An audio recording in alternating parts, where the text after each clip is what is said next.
What's up, guys? So I just got off of an enrollment call with a future client, and this topic of putting on your own oxygen mask before helping others came up. So I want to make a quick video about it because I think this is something that I'm still working on, and I know comes up a lot in conversation. So on this call, I was, on a call with this entrepreneur, awesome person, and we were talking about his why, and his deep why is really to be able to provide more for his family, for his son and for his wife, to give them this amazing life, and that everything he does is to give to them and to create this life for them, and that's his deep passion and his why, and he's an awesome person who is doing that for his family.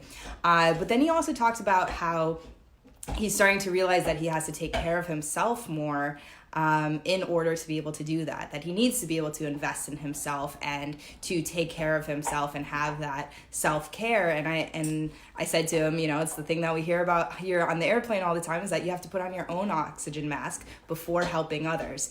And this is something that can be so challenging, and I know that it is for me, and I know it comes up a lot in client work, and also because I have so many coaches who I'm friends with, and this is something that comes up a lot, is those of us who have that need to help other people, or if you're a parent and you're trying to provide for your family, our instincts, I know for me, it's oftentimes easier to help others than to help myself. So I default to that. I show up for other people. I help other people. I put other people's needs before my own sometimes. And then what happens when I do that is that I end up depleted, that I'm empty. I have hit burnout before. And then, I'm of service to nobody. I'm not able to help people because I didn't help myself first.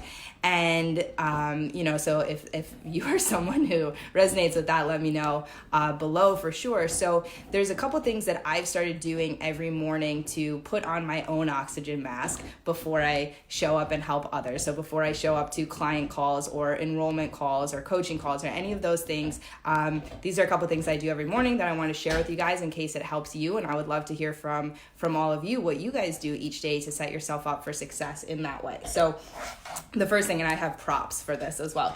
So the first thing I do is morning pages. So this is something from, if you've heard of The Artist's Way by Julia Cameron. That's her name. I just need to make sure that is her actual name. So she talks about every morning writing 3 pages freehand. So I write it with my cool, my favorite Sharpie pen. And just stream of consciousness, whatever is on your mind. If you have nothing to say at the moment, sometimes I'm literally writing, I don't know what to say right now. My mind is spinning in a bunch of different directions. And what happens is you can only write so fast. I'm somebody who I can think so fast. My minds are always spinning with a bunch of different ideas. You can only write so fast. So it forces my brain to slow down, for my thoughts to slow down to a pace that I can write. And that is hugely valuable for me. It's also something about taking all of those thoughts out of your brain and putting it on paper that helps you sort through them in a better way. Prop number 2 to talk about this, as if me explaining why writing is important isn't enough. One of my favorite books, Rising Strong by Brene Brown, she actually references this other book called Writing to Heal that I really want to read by James Pennebaker. And it talks about how writing helps us focus and organize the different experiences in our life. So because our minds are designed to understand things that happen to us, translating those messy, difficult experiences into language, so in this case, in writing, actually makes the experiences more graspable for us. And that's really important.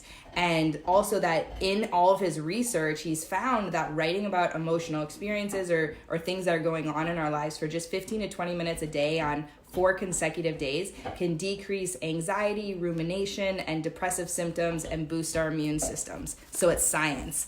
And I have found for myself that is absolutely true. Like, you can totally tell on a day if I've done my morning pages or if I have not, based on how present I am able to be, how focused that I am. The second thing with that I love to do in the mornings is this little thing. You can get $7 on Amazon, Tao Te Ching. Each morning I read typically 2 of the little passages, and I'm a very highly ambitious person. I am always reaching for goals and pushing for things and fighting for things. I'm not afraid of hard work and all this stuff. But this book is all about letting go and sitting back and being, it's a lot of Buddhist type principles of, being with ourselves and being centered and not always grasping and reaching for things, but being in that centered place and allowing. So not pushing, but allowing things to happen. And it doesn't mean that you don't, take action in your life, but it's less about pushing and more about letting go. And for somebody like me, that has been crucial. I've really enjoyed this. So I would highly recommend it. And you can see mine's like super well loved. Like spilled tea all over it, and I've got different parts earmarked and highlighted, and it's been really amazing for me in that being centered with myself.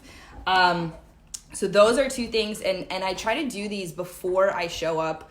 Before I even go on social media at all. I found that it's really important for me to be clear with my own thoughts and to be centered within myself before going on social media at all, because social media is such a wild card. Like, you can turn it on and like terrible things can be happening. Other people's lives are in disarray, or positive things are happening, or cute dogs. But it's such a wild card. So for me, I found it so important to be centered within myself and to have my own thoughts gathered before I allow other people's noise and thoughts into my head. That has been crucial for me. And then what I'm able to do is then I can show up to my client calls, to my coaching and things like that in a much more open way. I'm able to hold space. I am able to be present with them because I've already gathered my own thoughts, and I'm able to be open in that way. So, and to be grounded. So the most important thing for me is, how do I serve? How do I help? How do I show up without sacrificing my own well-being? So this is something that I hope it helps you guys. And I would love to hear from all of you. Like, what do you do